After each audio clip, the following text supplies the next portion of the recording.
para ti, né, se lançando candidato, né, justamente nesse contexto que a gente tem em 2022, talvez uma das eleições mais complicadas que a gente vem a ter, né, desde a redemocratização, qual é o desafio de se lançar candidato nesse cenário que nós temos hoje?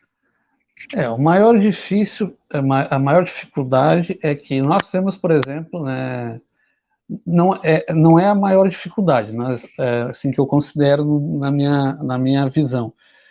O que eu mais considero difícil mesmo, antes da outro quesito, é como você fazer a população, por exemplo, entender que você é um cara que está ali para querer, por exemplo, transformar. Eu, por exemplo, perdi um filho recentemente, né, por negligência médica, né, onde o único hospital aqui de Santa Catarina que faz cirurgia via SUS é o hospital de Joinville, né?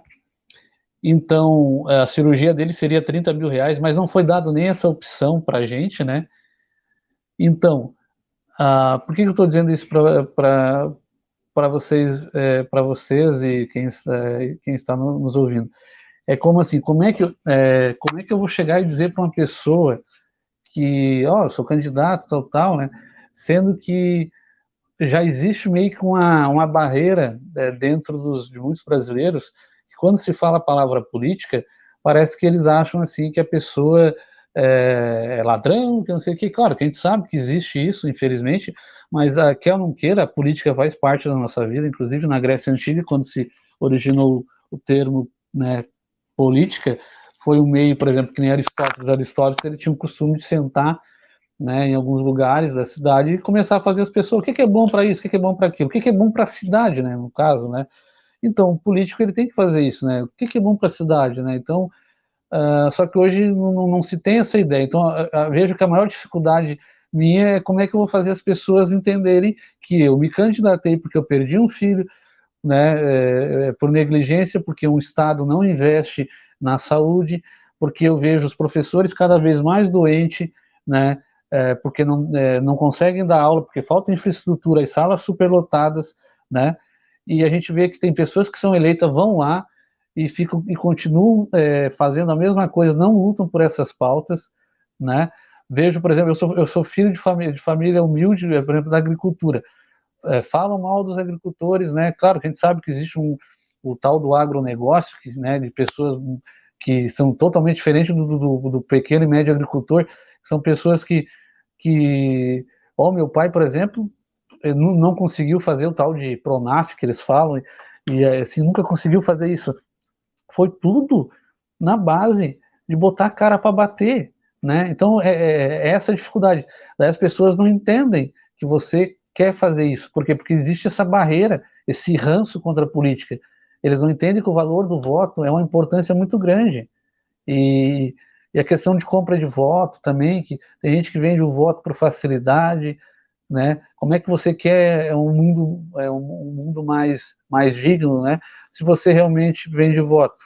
Então, essas barreiras que a gente pega. Claro que a segundo quesito, atualmente, aí, nós temos com duas bolhas, de certa forma, para mim são duas bolhas fundamentalistas e extremistas, né? Um não sabe o que é fascismo, né? E fala isso, aquilo, o outro fala a palavra genocídio, né? Não que eu, para mim, o Bolsonaro tem os seus defeitos, seus deleitos, também não considero um cara digno para tal cargo, né? Mas, porém, né, as pessoas ficam ofendendo coisas que não servem, porque você ser político não é fácil, tu chega lá, vai acontecer que tem pessoas que estão à sua volta e vão acabar fazendo coisas erradas, né?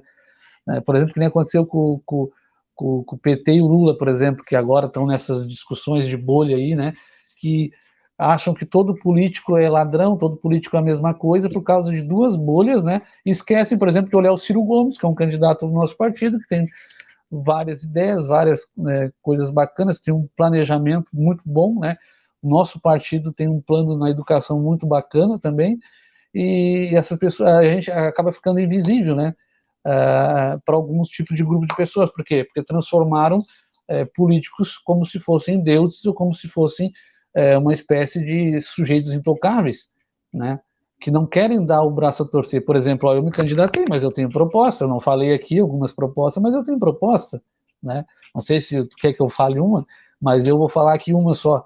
Para mim, todo político, o seu filho, por exemplo, eu sou presidente, sou vereador, sou prefeito, e isso vai ser uma pauta minha, tem que estudar em escola pública, né? Ele está servindo o âmbito público, ele tem que servir, né? Então, para mim, é um conceito que eu tenho, porque se você olhar em países de primeiro mundo, onde a educação está muito além, os políticos, né, praticamente usam o transporte público, né, usam coisas públicas, e aqui no Brasil não. Ser político é ser luxo, claro, que daí isso eu concordo com a população nesse conceito, né? Então, a população tem que entender que tipo de política eu quero. Não chegar um cara lá na minha casa e dizer, ó, vou te oferecer um teto para tua casa, oferecer uma cesta básica, né, oferecer, sei lá, litro de gasolina, como acontecia há muito tempo. Agora o TCE vai ser um pouquinho mais rígido, né, com isso, né, torço, porque para mim que sou professor, ter, por exemplo, a empregada doméstica, ou um vendedor ali da esquina, um pipoqueiro, ter mais chance, de, por exemplo, de conseguir entrar lá no legislativo, né, para tentar lutar por projetos que faça aquele executivo trabalhar, né, e lutar também, né,